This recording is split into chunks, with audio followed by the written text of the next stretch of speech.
Bar wine shop ವ್ಯವಹಾರ ನಡಪಾವನ ವ್ಯಕ್ತಿವರಿಯಾಗಿ ಸೇರ್ನ ಬೆಂದೂರ್ವೆಲ್ದ ಕಟೋಣ ವಂಜೇಟ್ ಕಾಂಗ್ರೆಸ್ ಪಕ್ಷ ಓಟದ ಪ್ರಚಾರ ಕಾರ್ಯಾಲಯ ಮಲ್ತದನಂದ ಶಾಸಕರು ವೇದವ್ಯಾಸ ಕಾಮತ್ ದುಡ್ದೇರು.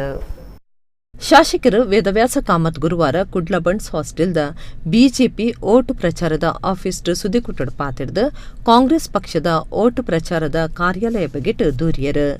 ಬೆಂದೂರ್ವೆಲ್ದ ಕಾಂಗ್ರೆಸ್ ಓಟು ಪ್ರಚಾರದ ಆಫೀಸ್ ಬಾರ್ ಬೊಕ್ಕ ವೈನ್ ಶಾಪ್ ಬೇರದ ಒರಿಯಗ ಸೇರ್ನ ಕಟೋಣ ಆದುಂಡು ನೆಟ್ ಕಾಂಗ್ರೆಸ್ ಪಕ್ಷ ಸಾರ್ವಜನಿಕರಿಗೆ ವಾ ಸಂದೇಶ ಸಾರೊಂದುಂಡೊಂದು ಗೊತ್ತಾಪುಂಡು ನಮ್ಮ ಸಂಸ್ಕೃತಿ ಪರಂಪರೆ ಅಭಿವೃದ್ಧಿ ಬಗೆಟ್ ಪಾತಿರ್ನ ಕಾಂಗ್ರೆಸ್ ವಾರೇತಿಡ್ ದುಂಬು ಪೋವೊಂದುಂಡೊಂದು ನೆಡ್ದು ಗೊತ್ತಾಪುಂಡು.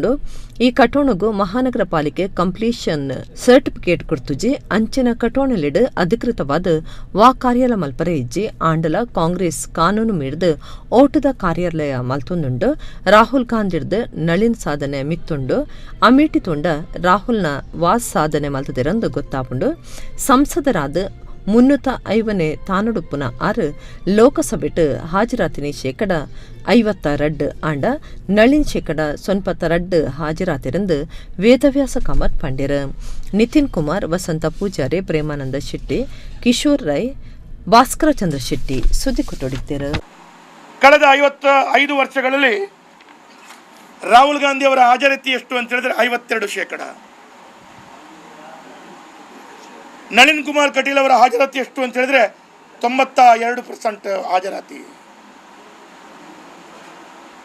ಅದೇ ರೀತಿಯಲ್ಲಿ ಚರ್ಚೆಯಲ್ಲಿ ಭಾಗವಹಿಸಿದ್ದು ಎಷ್ಟು ಅಂತ ಹೇಳಿದ್ರೆ ರಾಹುಲ್ ಗಾಂಧಿ ಅವರು ಚರ್ಚೆಯಲ್ಲಿ ಭಾಗವಹಿಸಿದ್ದು 14, ನಳಿನ್ ಕುಮಾರ್ ಭಾಗವಹಿಸಿದ್ದು 45, ರಾಹುಲ್ ಗಾಂಧಿ ಅವರು ಪ್ರಶ್ನೆ ಕೇಳಿದ್ದು 0,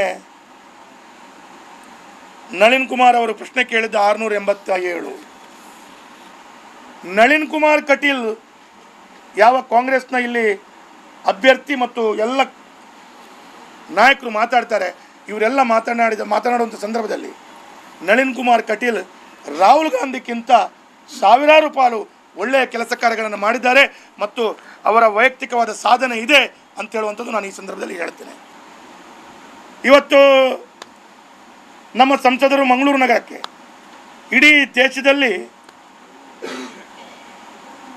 ಸ್ಮಾರ್ಟ್ ಸಿಟಿ ಮತ್ತು ಅಮೃತ್ ಯೋಜನೆಯನ್ನು ಕೊಟ್ಟಂಥ ಏಕೈಕ ನಗರ ಇದ್ದರೆ ಅದು ಮಂಗಳೂರು. ಹಾಗಾಗಿ ನಮ್ಮ ಸಂಸದರು ಅದನ್ನು ಯಶಸ್ವಿಯಾಗಿ ತಂದುಕೊಟ್ಟಿದ್ದಾರೆ. ಈ 2 ಯೋಜನೆಗಳನ್ನು ಕೂಡ ಅನುಷ್ಠಾನ ಮಾಡಬೇಕಾದವರು ಯಾರು? ಈ 2 ಯೋಜನೆಯನ್ನು ಅನುಷ್ಠಾನ ಮಾಡಬೇಕಾದವರು, ಸ್ಮಾರ್ಟ್ ಸಿಟಿಯನ್ನು ಅನುಷ್ಠಾನ ಮಾಡಬೇಕಾದವರು ರಾಜ್ಯ ಸರ್ಕಾರ. ಕಳೆದ ಸಿದ್ದರಾಮಯ್ಯರ ಸರ್ಕಾರದ ಅವಧಿ ಮತ್ತು ಇವತ್ತು ಕುಮಾರಸ್ವಾಮಿ ಅವರ ಸರ್ಕಾರದ ಅವಧಿ ಇದನ್ನು ಅನುಷ್ಠಾನ ಮಾಡಬೇಕು. ಎಲ್ಲ ಪತ್ರಿಕೆಗಳಲ್ಲಿ, ಎಲ್ಲ ಸಾಮಾಜಿಕ ಜಾಲತಾಣಗಳಲ್ಲಿ ಸ್ಮಾರ್ಟ್ ಸಿಟಿಯಲ್ಲಿ ಅನುಷ್ಠಾನ ವಿಫಲತೆಯನ್ನು ಕಂಡಿದೆ. ಹಾಗಿರುವಾಗ ವಿಫಲತೆಯನ್ನು ಕಂಡದ್ದು ಇವತ್ತು ಕಾಂಗ್ರೆಸ್ ಅದರಿಂದ ವಿಫಲತೆಯನ್ನು ಕಂಡಿದೆ. ಹಾಗಾಗಿ ಈ ಕೆಲಸ ಕಾರ್ಯಗಳು ಆಗ್ತಾ ಇಲ್ಲ. ಬಿಟ್ಟರೆ ಅದಕ್ಕೆ ಈ ಅನುದಾನವನ್ನು, ಈ ಯೋಜನೆಯನ್ನು ತಂದುಕೊಟ್ಟ ಯಾರು ಸಂಸದ ನಳಿನ್ ಕುಮಾರ್ ಕಟೀಲ್ ಅಲ್ಲ.